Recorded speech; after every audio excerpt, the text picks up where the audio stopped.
तो निंजा ने इस गड़बड़ी का इल्जाम उस पर लगा दिया। जल्द ही वो डियोन से हाथापाई करने लगा, पर तभी डियोन ने अपनी बंदूक निकालकर उसे पीछे हटाया। इसके बाद वो चैपी को अपनी वैन में डालकर वापस कंपनी ले आया। वहीं दूसरी ओर हिप्पो को खबर मिली कि देश भर के स्काउट्स बंद हो गए हैं, तो उसने खुशी खुशी में ऐलान कर दिया कि अब शहर पर उसका राज चलेगा। कुछ ही समय में हजारों गुंडे सड़कों पर आ गए और चारों ओर हाहाकार मच गया, क्योंकि उन्हें रोकने वाला कोई नहीं था। आखिरी स्काउट उनके सामने ही बंद हो गया और उन्होंने उसे आग लगा दी।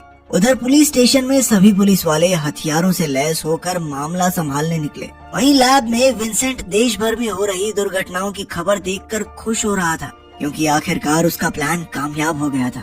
इसके बाद उसने जेनेसिस सॉफ्टवेयर डिलीट करना शुरू कर दिया ताकि किसी को कोई सबूत न मिले, मगर इसमें थोड़ा वक्त लग रहा था। उसी समय डियोन बंद हो चुके चैपी को लेकर लैब में पहुंचा, तो विंसेंट को तुरंत छुपना पड़ा। अब डियोन ने चैपी को एक कंप्यूटर से जोड़ा तो उसे जेनेसिस सॉफ्टवेयर का कोड मिला। खैर अभी के लिए उसे चैपी को बचाना था, इसलिए उसने जेनेसिस को नजरअंदाज कर दिया। उधर विंसेंट के कंप्यूटर पर जेनेसिस सॉफ्टवेयर डिलीट नहीं हुआ था। खुशकिस्मती से कुछ ही पलों में चैपी उठ गया और वो अब भी पहले जैसा ही था। अब डियोन वहाँ से जाने लगा तो रास्ते में चैपी को विंसेंट का बनाया रोबोट दिखाई दिया। डियोन ने उसे समझाया कि मूस एक ऐसा रोबोट है जिसे इंसान एक हेलमेट पहनकर कंट्रोल कर सकते हैं, क्योंकि वो हेलमेट इंसान के दिमाग के सारे ख्याल पढ़ लेता है। फिर चैपी ने मूस के नए मॉडल को देखा तो उसने कहा कि उसे भी ऐसा ही शरीर चाहिए, पर डियोन कहने लगा कि वो ऐसे ही डेटा ट्रांसफर नहीं कर सकता, क्योंकि चैपी में सिर्फ डेटा नहीं दिमाग और भावनाएं भी हैं। इधर ये सारी बातें विंसेंट ने सुन ली थी। वहीं चैपी डियोन से नाराज हो गया, क्योंकि डियोन उसका मनपसंद शरीर भी नहीं दे रहा था, इसलिए वो गुस्से में मूस का हेलमेट लेकर भाग निकला।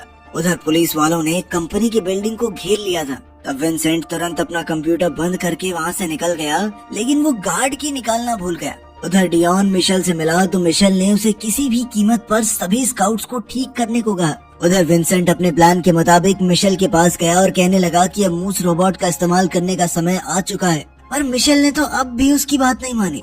उधर गैंग के अड्डे पर चैपी ने योलांडी को वो हेलमेट पहनाया और उसे अपने कंप्यूटर से जोड़ दिया। आखिरकार कई सारे जुगाड़ करने में वो कामयाब रहा और हेलमेट ने चैपी का दिमाग पढ़कर सब कुछ स्क्रीन पर दिखा दिया। अब चैपी को अपने नए शरीर के लिए पैसे चाहिए थे, इसलिए वो अपनी गैंग के साथ मिलकर अगली डकैती के लिए तैयार हो गया। उन्होंने हाईवे के बीचों बीच एक हथियारों से भरी गाड़ी को रोका और चैपी ने कुछ गार्ड्स को चाकू घोंपकर मार डाला, क्योंकि उसे तो बताया गया था कि ऐसे इंसान सो जाते हैं। इसके बाद उन्होंने गाड़ी के दरवाजे को धमाके से उड़ाया और फिर चैपी ने बाकी गार्ड्स को निकालकर बाहर फेंक दिया। फिर वो पैसे चुराने में लग गया और इधर न्यूज रिपोर्टर्स ये सब लाइव दिखा रहे थे। अभी अचानक चैपी ने